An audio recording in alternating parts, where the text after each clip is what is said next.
একটাবার চিন্তা করলেন না নিজের মা, নিজের বাবা, ভাই বোন, সমস্ত আত্মীয় স্বজনের ভালোবাসা ত্যাগ করে একটা মেয়ে আপনার সংসারে এসে শুধুমাত্র আপনাকে সন্তুষ্ট করার জন্য সে আপনার কাজ করতেছে, আপনার সাথে থাকতেছে, অথচ সেই স্ত্রীকে আপনি কখনো বোঝার চেষ্টা করেন না, সেই স্ত্রী কখনো ভালো মন্দ আপনি জানার চেষ্টা করেন না।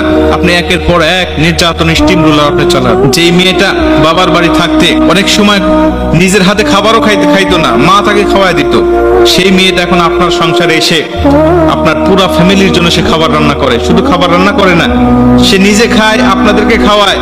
আর যদি ওই খাবারের মধ্যে একটু লবণ কম বেশ হয়, একটু স্বাদে কম বেশ হয়, তাহলে আপনি তার 14 গোষ্ঠী উদ্ধার করে দেন। আপনি তাকে এমন ভাবে কথা বলেন, সে মনে খুবই কষ্ট পায় এবং পরবর্তীতে সে এই কথাটা কাউকে বলারও সাহস পায় না, কারণ শ্বশুরও তার সাথে খারাপ ব্যবহার করে, অনেক শাশুড়িরা খারাপ ব্যবহার করে, স্বামীও খারাপ ব্যবহার করে, তার বলার মতো কোনো জায়গা থাকে না, শুধুমাত্র নীরবে বসে বসে কান্নাকাটি করা।